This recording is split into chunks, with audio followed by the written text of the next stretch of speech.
Akkor jön egy ilyen alapfogalmak témabővítés, amit egy elméleti óránnál lehet, hogy jobb így videóba bemutatni, hiszen az eszközöket így vizuálisan könnyebb szemléltetni, illetve a RAID esetében lehet, hogy egy kicsit jobban el tudom magyarázni, hogy is néznek ki a kötések, meg az összehasonlítás, mint egy táblára ezeket mind fölírni. Kezdjük is akkor először a DAS-sal. Ugye ez a direktben csatlakoztatott tárhelyek, ez konkrétan lehet egy pendrive is, hiszen azt is direktben, ugye akár USB-n keresztül tudjuk csatlakoztatni a számítógéphez, de ezek a külső meghajtók is ugye ebbe a kategóriába tartoznak, ilyen tokokat lehet venni, és akkor igazából bele lehet rakni egy HDD-t, SSD-t, vagy egy M2-es SSD-t, ami igazából már majdnem úgy néz ki, mint egy pendrive, illetve vannak ilyen asztalra helyezhető kis tokok, akár nevezhetjük annak is, vagy doboznak. Ezek akár befogadhatnak két meghajtót is, és innentől kezdve akkor már lehet egy ilyen kis otthoni biztonsági mentési célt is kiszolgálni vele, de az alapötlet mégis inkább az, hogy ezek ilyen hordozható eszközök, pár gramtól tényleg az épp hogy kilogrammig, de inkább alatta szoktak ezek lenni. Nagyon jó, a többihez képest mindenképp sokkal jobb az árértékarányuk, semmilyen hálózat nem kell hozzájuk, ami nem azt jelenti, hogy nem lehet hálózatban megosztani a tartalmukat, tehát simán lehet az, hogy egy ilyen asztali eszközt ugye egy szerverre rádugunk, és akkor onnantól kezdve a szerveren keresztül már meg tudjuk osztani a eszközön lévő tartalmat, vagy mondjuk egy meghajtóként felcsatolni, és akkor ugye az összes többi gépről is látható, de az alapeszköz az, amikor bedugjuk a USB-re, onnantól kezdve ez a funkció még így nem áll rendelkezésre, az operációs rendszerrel meg lehet ezt oldani. A másik ilyen, és ilyen rendszergazdai szempontból talán ez a legfontosabb ilyen eszköz, amiről jó lenne, ha tudnánk, ez a NAS, ugye ez a hálózatra csatlakoztatott tárolóegység. Ez nem azt jelenti, hogy nem lehet DAS-ként használni, tehát a legtöbb eszközön szerintem van USB csatlakozó is, tehát simán működik az, hogy csak simán rádugjuk a gépre, és akkor úgy valamit rámásolunk, vagy ilyesmi, de nem erre találták ki, hanem valahogy a hálózatra csatlakoztatjuk, ugye itt látszik hátul, hogy akár több RJ45-ös vagy szélsőséges esetben lehet, hogy van optikális megoldás is erre, mondjuk én nem láttam, de ettől még simán lehet. A lényeg az, hogy a hálózatra dugjuk rá, és éppen ezért ez nem a géptől függően fogja tudni megosztani az adatokat a hálózatban, hanem önmagában képes erre a funkcióra, és éppen ezért valószínűleg van saját operációs rendszere. Maga az operációs rendszer az lehet egyszerűbb vagy bonyolultabb is, de a lényeg az, hogy önmagában képes működni, és pont akár ilyesmire is lehet használni, hogy olyan szerver funkciókat odaadni neki, amiket mondjuk nem akarunk a saját gépünkön megosztani, vagy azon üzemeltetni 24 órában, hanem inkább egy ilyen kisebb eszközt üzemeltetünk, nyilván fogyasztásilag is kevesebbet fog igénybe venni. Pont erre találták ki igazából, illetve folyamatosan tudunk biztonsági mentéseket csinálni, nem csak egy helyről, hanem akár egy kisebb irodából 20-30 gép, mindegyik folyamatosan tud akár biztonsági mentéseket végezni erre az eszközre. Nagyjából így ennyi. És akkor még egy ilyen eszköz, ugye ez a SAN, ez meg igazából egy olyan tárolóegységeknek a hálózata, amihez már mi csatlakozunk hozzá, tehát ugye nem ezt csatlakoztatjuk a mi hálózatunkhoz, hanem mi fogunk tudni ehhez csatlakoztatni. Itt akár gondolhatunk arra, mint egy felhő igazából, tehát konkrétan ugye a felhők is ilyen eszközökből állnak, legyen akár a Google-é, a Microsoft-é, vagy bármelyik másik cégé. Rengeteg tárolóegységből áll, itt a nem sokára megbeszélt RAID-ek nem feltétlenül alapfunkciójában működnek, hanem saját technológiákkal oldják meg a biztonsági mentéseket, de ezeken az eszközökön fogunk tudni futtatni virtuális gépeket, vagy itt fogjuk tudni elérni, amiket a felhőbe felmásolunk, hogy azok valószínűleg ilyen eszközre fognak kerülni. Itt már biztos, hogy nem réz alapú kábelek fognak rohangálni az eszközök között, hanem valamilyen optika. És ezt már csak online fogjuk tudni elérni, tehát itt nem lesz ilyen USB-vel rácsatlakozunk és működik. Nyilván javítási célból amúgy elképzelhető némelyiknél, hogy van ilyen opció, de itt végképp nem ez a normál felhasználása. És akkor egy kicsit így összehasonlítva ezt a három eszközt, aminek mindegyiknek az alapja igazából a háttértár, de gyakorlatilag minden másba különböznek, hiszen egy DAS-t tényleg ilyen plug and play módon oda megyek, bedugom, másolok rá, kihúzom, viszem el. Egy NAS-t már nem biztos, hogy hordozgatni fogunk, mert ugye ez már biztos, hogy 1 kiló fölötti a súlya, tehát hogy nem ez az alapötlet, hogy berakjuk a zsebünkbe és elvisszük, vagy a táskába éppenséggel az adatokat, hanem pont az a cél, hogy valóval lerakjuk, rácsatlakoztatjuk a hálózatra, és akkor onnantól kezdve elérjük azokat az adatokat, de jellemzően ilyen 10, max. 100 terabájtos tárhelyekről beszélünk a NAS esetén, míg egy SAN-nál ugye kb. Onnan kezdődik, de valószínűleg 100 terás nincs is, hanem inkább csak a fölött vannak, és már inkább ilyen petabájtokról beszélhetünk, vagy exabájtokról, amiket elérhetünk, mint tárolókapacitás, és itt már ugye tényleg optikáról beszélünk, és a költségek azok már tényleg ilyen 100 milliós környéken, vagy a fölött mozognak jóval. Arról nem is beszél, hogy ezeknek a hűtéséről, meg ilyesmiről gondoskodni. Jó, a DAS tényleg lokálisan lementünk valamit, vagy pont a hordozhatóságot célozzuk meg. A NAS-nál ugye hálózatba meg tudjuk osztani az adatokat, vagy a biztonsági mentést meg tudjuk oldani hálózatba. A SAN-nál meg jóval nagyobb lehetőségeink vannak, hogy itt már komplett virtuális gépeket, vagy bármilyen eszközt, vagy funkciót fogunk tudni használni a hálózatban. Nem feltétlenül csak a direktben az adatokat tudjuk ilyen szempontból illetve letöltögetni. A NAS-t amúgy még szokták úgy is hívni, hogy ilyen lokális felhő, mint egy ilyen saját felhőszolgáltatást hoznánk létre, ugye a SAN az meg a publikus felhő, tehát az, ami pedig így kifelé látszik, ami nem azt jelenti, hogy nem kapcsolódhat hozzá bejelentkezés például.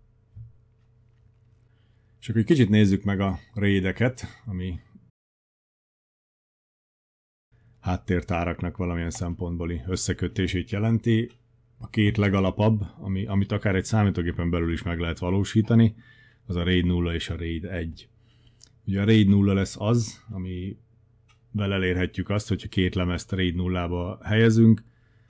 akkor ugye meg tudjuk növelni a sebességét ezeknek a lemezeknek. Ha van két teljesen ugyanolyan méretű és sebességű lemezem, mondjuk két 10 terabájtos, akkor ugye lesz 20 terabájtnyi helyem, de mivel az adatoknak mindig csak a felét írom ki az egyik lemezre, a másikra a másik felét, itt zárójegyben jegyezném meg, hogy az magyar adat és az angol data szavak ugye egymás anagrammái, de a lényeg, ugye ha 4 blokkból áll nekem az adatom, abból 2 ide, 2 oda, tehát gyakorlatilag kétszer akkora sebességgel tudom kiírni az adataimat, és úgy vizuálisan talán így meg is érthető, hogy mi a hátránya ennek. Ha bármelyik lemezem tönkre megy, akkor nem csak az azon a lemezen lévő adatok fognak tönkre menni, hanem a másikon lévőek is, hiszen az adatoknak a feléből nem lehet visszaállítani ugye a teljes adatot. Tehát ha elveszett a 2-es lemezem, akkor hiába van meg mindennek a fele az 1-es lemezen, az használhatatlan. A RAID 1, ahol meg ugye ugyanúgy megveszem a két 10 terás Winchestert, viszont csak 10 terányi helyem lesz ettől, nem pedig 20, hiszen mind a kettőre ugyanazt fogom kiírni. Nem lesz kétszer olyan gyors, hiszen ugyanúgy 4 blokknyi adatot kell kiírnom. Párhuzamosan csináltam, tehát lassabb se lesz, hanem pont ugyanolyan sebességű lesz, mint hogyha csak egy lemezem lett volna. Viszont bármelyik lemezem tönkre megy, a másikon ott van minden, és ugye ha újabb gépeket nézünk, akkor valószínűleg működik az is, hogyha az egyik lemez tönkre megy, akár működő állapotába kicserélem, és szépen átszinkronizálódik. És itt lesz a különbség abban, hogyha nekem van két lemezem, és én manuálisan mindig átmásolom ide és ide is az adatokat, hogyha én ezt összekötöm RAID 1-be, akár a Windows, akár a Linux operációs rendszer képes erre, tehát szoftveresen meg tudja ezt oldani, én ezt a kettőt összekötöm, akkor ez a két lemez nekem egy lemezként fog látszódni, és amikor valamit kimásolok erre a lemezre, akkor ezt automatikusan megoldja, hogy mind a kettőre felkerüljön, illetve ugye, hogyha szól, hogy az egyik lemez tönkrement és kicserélem, akkor pedig automatikusan összeszinkronizálja az adatokat, tehát hogy nekem ezzel nem kell konkrétan foglalkoznom. Ez lenne ugye a lényeg ezeknek a RAID technológiáknak, hogyha ezt használjuk gépen belül, vagy akár egy NAS-ba, de magát a RAID 0-át és a RAID 1-et önmagában nem, viszont így összekötve szokták használni. Ugye ezt hívják RAID 1.0-nak, vagy igazából 0.1 is lehetne, ha ennek a fordítottjába kötnénk össze, de a lényeg akkor is ugyanaz, hogy itt már minimum 4 lemezre lesz szükségünk, ugye 2-2 ebben az esetben ugye RAID 1-be összekötünk, innentől kezdve ugye ez a kis blokk, ez kétszer olyan gyors lesz, viszont mivel ebből 2 van, és azt pedig RAID 0-ba összekapcsoljuk, innentől kezdve kétszer olyan gyors, és kétszer olyan biztonságos lesz a rendszerünk. Igaz, ezt 4 lemezzel tudjuk csak megoldani minimum, tehát 4-nél kevesebben nem, ezt utána növelhetjük, de mindenképp páros számonak kell lenni, tehát 6, 8, 10 és így tovább ezek mind lehetnek, és attól függően ugye még tovább tudjuk növelni a sebességet igazából. Annyi még, hogy ugye ebben a 4 lemezes verzióban, ha egy lemezünk tönkre megy, az biztos, hogy túléri a rendszer, ha viszont 2, az már szerencse kérdés, ugye pont mondjuk ez a 2 lemez megy tönkre, akkor elveszítettük az összes adatunkat, ha mondjuk ez, meg mondjuk ebből a blokkból is egy, akkor ugye a 2 lemez tönkremenetelét is túléli ez a RAID 1.0-ás megoldás. És akkor egy másik megoldás, vagy még egy lehetséges modernkori megoldás, azért emelném ki, hogy modernkori, mert most ugrottunk egy elég nagyot az 1.0-ról, meg a 1-ről és a 0-ról az 5-re, vannak 2, 3, 4-es megoldások, viszont ezek manapság már nem annyira használatosak. Tehát így az elmúlt évben én amiket láttam nasokat, azokban már meg se jelent opcióként, hogy ezt be lehessen állítani, tehát hogy olyannyira nem hatékonyak, hogy már fel se kínálja a legtöbb modern eszköz a 2, 3, 4-et. Mindegy, ne is menjünk bele, ha valaki szeretne nézni utána, hogy azok miért nem jók annyira. Már jellemzően, hogy itt a visszaállítás meg a lemezkihasználással voltak problémák, és ezért inkább akkor ugorjunk az 5-re. A RAID 5 lesz az, ami már 3 lemezzel is használható, de inkább 4-jel javasolják, és majd később megnézzük, hogy lehet, hogy amúgy az 5 az ideális. De a lényeg az, hogy 4 lemeznél, ami vagyunk ugye a legátlagosabbnak, hiszen egy NAS eszközt, ha veszünk, az szerintem 4 lemezes a legolcsóbb. Tehát ha az alatt veszük, akkor nem is biztos, hogy kell nekünk a NAS. Tehát legalább olyan NAS-t érdemes venni, amiben 4 lemez rakható. Ha meg 4 lemezes, akkor meg szerintem a RAID 5 az egy tök jó megoldás. Vagy az 1.0. Mindenki eldönt, hogy neki melyik paraméter lesz a fontosabb, majd később ezt is megnézzük egy kis összehasonlító táblázatba. Na a lényeg az, hogyha van 4 lemezem, abból egy nem lemez, és például ez is egy régebbi technológia, hanem egy adat részletnyi, nevezzük most ebben az esetben klaszternek, tehát akkor egy klaszternyi részt egy adat csíkból arra használunk föl, hogy egy ilyen paritás adatot kiszámolunk, tehát az első az első 3 klaszterből számítunk egy olyan ellenőrző paritást, amiből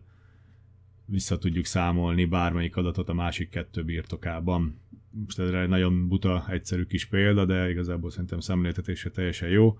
Hogyha ezt számként képzeljük el az adatot, ugye az 1-es, 2-es és a 3-as lemezen, ha ezeket összeadjuk, és akkor az eredményét mentjük el, mint paritás, akkor ugye ha bármelyik adatot elvesztenénk, abból a paritásból és a 2 másikból bármikor ki tudnánk számolni a harmadikat. És ugye azzal, hogy ez így mászkál ez a paritás, azzal ugye azt lehet elérni, hogy jellemzően a visszaszámítás művelet az sokáig tovább tart, mint a kiszámítása. Tehát ha mondjuk itt a 3-as lemezünk tönkre menne, akkor ugye az 1-es, 2-esből és a paritásból ki tudnám számolni az A3-at, viszont itt a B sorba nekem az 1-es, 2-es, 3-as adatból csak a paritást kéne már csak kiszámolni, tehát nem vissza kéne számolni a paritásból, hanem csak az adatokból a paritást. Egyfelől ez későbbre is hagyható, egy jellemez visszaállításnál például, vagy szinkronizálásnál, hogy először lehet foglalkozni azzal, hogy a fontos adatok álljanak vissza, és akkor csak utána a paritások, tehát ütemezés és sok minden szempontból hatékonyabb az, hogyha nem mindig ugyanazon a lemezen vannak a paritások, hanem szépen a paritás így szépen vándorol. És a RAID 5 az 1 lemez tönkremenetelét fogja kibírni, ugyanúgy, mint az 1.0, hiszen ott is az 1 az, ami garantálható, hogy annyit túlél. És akkor még nézzük meg a RAID 6-ot szerintem. Ez is megvalósítható 4 lemezből, viszont akkor az azt jelenteni, hogy 2 lemezen vagy 2 klaszterben van az adat, és 2-ben pedig mindig van a paritás különböző számítási módszerrel. 5 lemeznél viszont ugye már 3 lemezen lehet az adat, ami azt jelenti, hogy 3-szoros sebességgel tudjuk olvasni, inkább mondjuk ezt. Tehát 3-szoros sebességgel tudjuk olvasni, és 2 különböző ellenőrző kódunk van, mind a 2-t máshogy számoljuk ki, tehát például ugye, hogyha a 3-as és a 4-es lemezem tönkre megy, akkor a 2-es paritásból és az 1-es, 2-es adatból vissza tudom számolni a 3-as adatot, és utána pedig az 1-es, 2-es, 3-as adatból ki tudom számítani az 1-es paritás értékét, és ugyanígy mondjuk itt a B sorban megint csak 3 adatom megvan, tehát vagy ráér később, vagy minden esetre sokkal gyorsabban ki lehet számítani csak a paritás adatokat, hogyha mind a 2 lemezt ki kell cserélni, például mert tönkre mentek. Azért zárójelben megjegyzem, ennek nem túl nagy az esélye, hogy egyszerre 2 lemez megy tönkre. Az elképzelhető, hogy egy olyan rendszert üzemeltetünk, amit nem tudunk napi szinten felügyelni, és mondjuk egy ilyen hosszabb időtávon, mondjuk egy hónapon belül tönkre megy esetleg tényleg 2, és akkor mire beszerezzük a megfelelőt, akkor inkább úgy mondanám, akkor addigra már tönkre megy akár 2 is, és akkor úgy tudjuk csak kicserélni. érdemes ugye ugyanolyan típust venni mindig, és innentől kezdve egy nagyon-nagyon pici valószínűsége van annak is, ugye, hogy széria hibások, és azért esetleg képes több is tönkrevenni, de én személy szerint erről még nem hallottam, ettől még nem lehetetlen dologról beszélünk. És akkor kicsit így összehasonlítva a sebességeket, ha megnézzük, ugye ha két lemezről beszélünk, és szerintem ez nem nasos téma, ez inkább egy számítógépen belül megvalósított RAID 0 esetén én ilyen gamer gépeknél tudom elképzelni azt, hogy nekünk sokkal fontosabb a sebesség, és bekötjük RAID 0-ba, amúgy beköthetnénk akár 3-4 lemezt, és akkor 3-szoros, 4-szeres sebességet is el tudnánk érni, viszont minden egyes újabb lemezzel tovább csökken a biztonság, hiszen 4 lemez esetén bármelyik lemezünk tönkre megy, az összes adatunk elveszett. Hogyha ezek ilyen játékadatok, akkor nekem személy szerint ezek nem jelentenek semmit, úgyhogy ezzel nincsen nagy probléma, viszont cserébe, amíg működtek, addig 4-szeres sebességgel működtek azok az adatok. Jó, RAID 1-nél is 2 lemez kell legalább, de meg lehet oldani 3-4, annyi, hogy itt ugye a tárhelyünk viszont nem fog növekedni, tehát ahogy RAID 1-be kötve berakunk 3-4-5 lemezt, mindig ugyanaz az 10 terányi helyünk lesz maradva ennél a lemezméretnél, csak a biztonságunk folyamatosan nő újabb és újabb és újabb értékkel. Biztos van olyan terület, ahol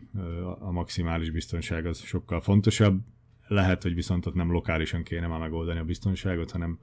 RAID 1-be ugye elmenteni az adatokat úgymond párhuzamosan egyszerre 2 helyre, és még akkor a felhőbe is, és az valószínűleg sokkal jobb megoldás, hiszen földrajzilag is különböző helyre kerülnek az adatok, tehát ha egy meteor belecsapódik az épületbe, akkor kb. Tök mindegy, hogy hány lemezből volt nekem RAID 1-es kötésem, az összes lemez egyszerre fog elpusztulni. Na, és akkor nézzük a nasos megoldásokat inkább itt a kék táblázatba, amik ugye minimum 4 lemezzel operálnak szerintem, vagy legalábbis így van értelmük, és akkor innentől kezdve gondolkozhatunk, hogy 1.0, 5 vagy 6-os módszert használunk. Az 1.0 szerintem azért lehet egy jó megoldás, hiszen az olvasási sebessége az lehet akár 4-szeres, tehát a modernebb, nem túl olcsó feltétlenül, de jobb eszközök, azok képesek olvasásnál minden 4 lemezt igénybe venni, hiszen ugye minden adat megvan nekünk duplán, tehát amikor ilyen nagyobb adattömböket olvasunk, ugye akkor minden 4 lemezről párhuzamosan tudnak olvasni, tehát akár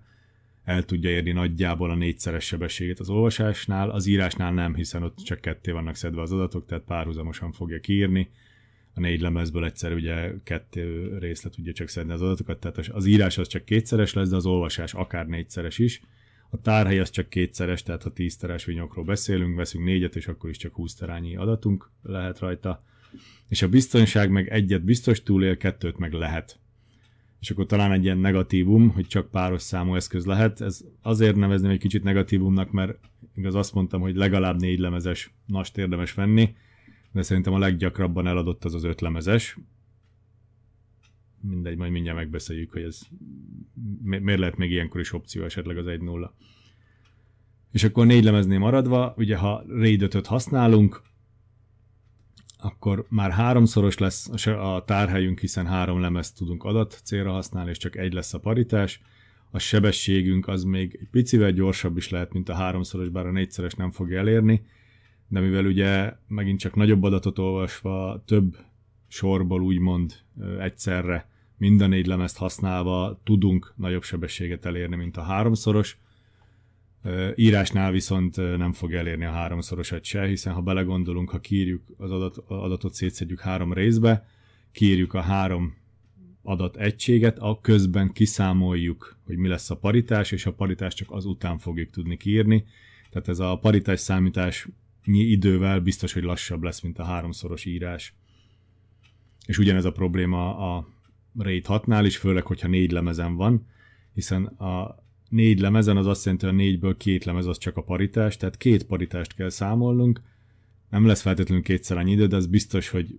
körülbelül a 2-szeresnél lassabb írási sebességet fogjuk tudni elérni, tehát még rosszabb lesz, mint az 1.0, és az olvasásnál se tudjuk kihasználni ugye azt, hogy 4 lemezünk van, hiszen nem más adatokat tartalmaz, hanem a paritások ugye elviszik a helyet, ha úgy vesszük, tehát nem tudjuk kihasználni a sebességet még olvasásnál se. Az egyetlen, ami miatt jobb lehet a RAID 6 még 4 lemeznél is, hogy itt biztos, hogy túl fog élni 2 lemeznek a tönkre menetelét, de szerintem a RAID 6-nál egyértelmű, hogy inkább 5 lemezről beszéljünk, és akkor kicsit nézzük is meg. Tehát a biztonság ugyanúgy marad 2 lemez, akkor is, hogyha 5-ünk van, viszont a sebesség már fel tud menni 3-szorosra, olvasásnál és írásnál is, és a tárhely is ugye 3-szoros lesz. Viszont, ha már 5 lemezről beszélünk, akkor megint egy kicsit térjünk vissza a RAID 5-re, ott mivel már 4 adatlemezünk van, ezért már 4-szeres lesz az írás-olvasásunk nagyságrendileg, és a tárhelyünk is már 4-szeres, annyi, hogy a biztonság az csak 1 lemezt fog tudni elviselni, ami szerintem ideális esetben, hogyha egy olyan rendszert üzemeltetünk, amire tényleg oda tudunk figyelni, hanem is napi szinten, de heti szinten, ott valószínűleg elégséges nekünk az, hogy 1 lemez tönkremenetelét viseli el. Olyan helyen esetleg, ahol tényleg maximális adatbiztonság a lényeg, és nem opció az, hogy a felhőbe mentsünk, mert az üzleti szabály nem engedi meg, vagy valami, ott lehet, hogy a biztonság az mindenek felett. Tehát, hogy nem érdekel minket, hogy egy picivel lassabb, mint a RAID 5, de akkor is annál nincs fontosabb, hogy a lehető legbiztonságosabb legyen. Bár zárójelben megjegyezném, hogy van olyan megoldás is, hogy 5.0 és 6.0, nyilván ugye ilyenkor már akkor 8-10-12 lemezről beszélünk, nem meglepő módon ez ugyanennyivel fog többbe kerülni. Maga az eszköz is, ami be tud fogadni 10 lemezt, plusz ugye magát a 10 lemezt is meg kell venni. Még egyszer, ha a biztonság mindeneknél fontosabb, akkor ugye ennek megvan az ára, és ki kell fizetni. És akkor csak még egy zárójel, itt a 1.0-nál, ha 5 lemezünk van, szerintem nem totál őrültség azt mondani, hogy 5 lemeznél 1.0-ba kötöm a lemezeket, és az 5. lemezt az pedig csak ilyen kvázi ilyen szemétnek, lomtárnak, ideiglenes fájloknak, frissítéseknek és egyéb olyan adatoknak használom, aminek semmi különösebb szerepe és jelentősége nincs. Nem igényli azt, hogy RAID-elve legyen tárolva, hanem csak legyenek meg, aztán ennyi. Tehát igazából 5 lemeznél se lehetetlen szerintem az 1.0, annyi, hogy ez nem lesz biztonsági alapon bekötve a rendszerbe, hanem csak mint egy plusz lemez ott lesz, elérhető lesz és használható bármilyen funkcióra, ami nem lényeges. És akkor egy kis AI-os bakiparádé, vagy egy lelepleződés. Közben csináltam a videót, így gondolkoztam, hogy lehetne szemléltetni jól a RAID 6-nál a paritást, és az első gondolatom pont ez volt, hogy mi lenne, ha azt mondanánk, hogy az első paritás az 1-es 2-es lemezből jön, a második paritás meg a 2-es 3-as lemezből jön, és akkor innentől kezdve bármelyik tönkre megy, akkor vissza tudjuk állítani. De aztán a második gondolatom meg az volt, hogy igen, de mi van akkor, hogyha tönkre megy az 1-es lemez, meg a 1-es paritás bitet tartalmazó, vagy paritás adatot tartalmazó klaszter, hogy akkor azt hogy állítjuk vissza, hiszen az 1-es lemez értéke az csak az 1-es paritásnál van felhasználva, tehát nem visszaállítható innentől kezdve az 1-es lemez tartalma. Úgyhogy megkérdeztem az AI-t, hogy szerintem mivel lehetne egy középiskolás számára jól bemutatni a paritás adatoknak a számítását, és meglepő módon full ugyanazt az ötletet adta, amit én találtam ki elsőre, csak én elvetettem az előbb elmesélt okok miatt, ami felveti a kérdést, hogy most már ott tartunk, hogy nem csak a beszédet és a letakart kamerának a képét használja fel az AI, hanem lehet, hogy már a gondolatokba is tud olvasni. Vagy, ami még inkább elképzelhető és sokak által támogatott gondolatmenet, hogy elképzelhető, hogy egy mátrixos szimuláció részei vagyunk, tehát lehet, hogy azért ez az első gondolatom nekem is, mert ugye ugyanúgy egy gép része vagyok, mint az AI, de aztán amikor megkértem az AI-t, hogy magyarázza már el, hogy szerinte ez hogy lehet jó, nyilván nagyon alázatosan és tisztelettudóan, hogy rám küldje a mosogatógép. Tök jó fölvázolt, hogy amit én leírtam, probléma az szerint ez teljesen rendben volt, majd azt mondta, hogy szerinte ez így jó. Mondom, akkor magyarázz már el, hogy ezt hogy számoltad ki, és erre kihozta ezt a számítást, hogy a lemez 1-et úgy lehetne visszaállítani, hogy a 2-es paritásból kivonjuk a 2-es lemezt és a 3-as lemeznek az összegét, ugye itt most feltételezzük, hogy csak sima számokat tárolunk a lemezen, akkor az azt jelenti, hogy 12-ből ki kell vonni az 5 plusz 7-et, ami nem más, mint 12-ből 12, ami tök triviálisan 3. Majd folytatta simán tovább, és amúgy meg, ha már megvan a 3-as értékünk, akkor ugye abból az 1-es és a 2-es lemezből meg 3 plusz 5 ki tudjuk számítani az 1-es paritást is. Minden rendben, nincs itt semmi látnivaló. És valószínűleg ugye az AI-nak a 12-12-3 az kb. Ugyanannyira normális, mint amikor olyan embereket generál, akinek 2 ujja van. Minden esetre ebből még az jön, hogy nem csak halucinál, de ugye komoly matematikai tévedéseket is tud generálni az AI, bár megjegyzem, ez a kép is AI lett generálva, hogyha ezt a számológépet használja, akkor nem meglepő, hogy ilyen eredményeket kap néha. No, azt hiszem, hogy kicsit eltértem a témától, de azért köszönöm a figyelmet.